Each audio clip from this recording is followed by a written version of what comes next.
ഒരു കാലത്ത് പച്ചപ്പോടുകൂടിയ ഒരു കാടിലൂടെ ഒരു വലിയ നദി ഒഴുകി പോകുന്നുണ്ടായിരുന്നു. നദിയുടെ അരികിൽ ഒരു അത്തിമരത്തിൽ ഒരു കുരങ്ങൻ ജീവിച്ചിരുന്നു. ആ കുരങ്ങൻ ദിവസവും മരത്തിൽ ഇരുന്നു പഴങ്ങൾ തിന്നും പാട്ടുകൾ പാടിയും കളിച്ച് സമയം ചെലവഴിക്കുമായിരുന്നു. അതേ നദിയിൽ തന്നെ ഒരു മുതലയും ഉണ്ടായിരുന്നു. അതിന് അധികം സുഹൃത്തുക്കൾ ഇല്ലാത്തതിനാൽ ഒറ്റപ്പെട്ടെന്ന് തോന്നാറുമായിരുന്നു. ഒരു ദിവസം കുരങ്ങൻ പഴം തിന്നിക്കൊണ്ടിരിക്കുമ്പോൾ തെറ്റി ഒരു പഴം വെള്ളത്തിൽ വീണു. നദിയിലേക്ക് നോക്കിയപ്പോൾ ഒരു കുരങ്ങൻ കണ്ടത് തന്നെ നോക്കിക്കൊണ്ടിരുന്ന ഒരു മുതലയെ കണ്ടു. മുതലയുടെ മുഖത്ത് ഒരു ചെറിയ ചിരി. അത് കണ്ട കുരങ്ങൻ ചോദിച്ചു, "പഴം വേണു?" മുതല അല്പം ലജ്ജിച്ചുകൊണ്ടാണ് പറഞ്ഞത്. "വേണമെങ്കിൽ തരൂ, ഞാൻ ഇത്ര ദിവസം ഇങ്ങോട്ട് നോക്കിയിരുന്നു, പക്ഷേ നിന്നോട് സംസാരിക്കാൻ ഭയമായിരുന്നു." അതുകേട്ട് കുരങ്ങൻ ചിരിച്ചു. "എന്തിനാ ഭയം? നമുക്ക് സുഹൃത്താകാം." അന്ന് മുതൽ ഓരോ ദിവസവും കുരങ്ങൻ മരത്തിൽ നിന്ന് പഴങ്ങൾ പറിച്ച് മുതലക്ക് ഇട്ടുകൊടുക്കും. മുതൽ വെള്ളത്തിൽ നിന്ന് കുരങ്ങനോട് കാടിന്റെ കഥകൾ പറയും. അവർ തമ്മിൽ വലിയൊരു സൗഹൃദം വളർന്നു. പക്ഷെ ഒരു ദിവസം മുതലയുടെ ഭാര്യ പറഞ്ഞു, "നീ ദിവസവും ആ കുരങ്ങൻ കൊടുക്കുന്ന മധുരപ്പഴങ്ങൾ കഴിക്കുന്നു. അങ്ങനെയെങ്കിൽ അവന്റെ ഹൃദയം എത്ര മധുരമായിരിക്കും.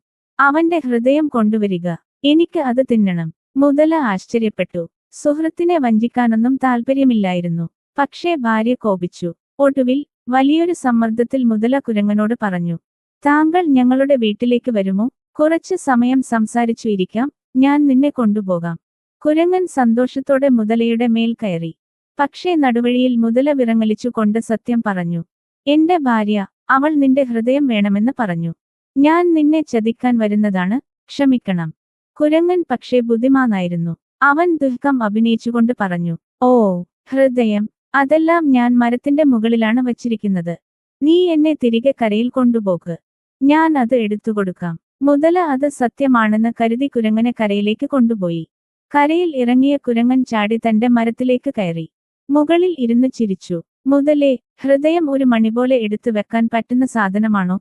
നീ എന്നെ ചതിക്കാൻ ശ്രമിച്ചു. പക്ഷെ ഞാൻ നിന്നെ സുഹൃത്ത് ആണെന്ന് കരുതിയിരുന്നു." മുതല ലജ്ജിച്ചു കൊണ്ട് തലതാഴ്ത്തി. "ക്ഷമിക്കണേ, എനിക്ക് തെറ്റുപറ്റി. ഇനി ഒരിക്കലും അങ്ങനെ ചെയ്യില്ല." കുരങ്ങൻ ഒരു നേരം ചിന്തിച്ച ശേഷം പറഞ്ഞു, "സത്യത്തിൽ നീ തെറ്റ് ചെയ്തു, പക്ഷെ ഞാൻ നിന്റെ കണ്ണിൽ പാശ്ചാത്താപം കാണുന്നു. നമുക്ക് വീണ്ടും സുഹൃത്താകാം. പക്ഷെ ഇനി ഒരിക്കലും വഞ്ചിക്കരുത്." അന്ന് മുതൽ മുതലും കുരങ്ങനും വീണ്ടും സത്യസന്ധമായ സൗഹൃദത്തിൽ ജീവിച്ചു.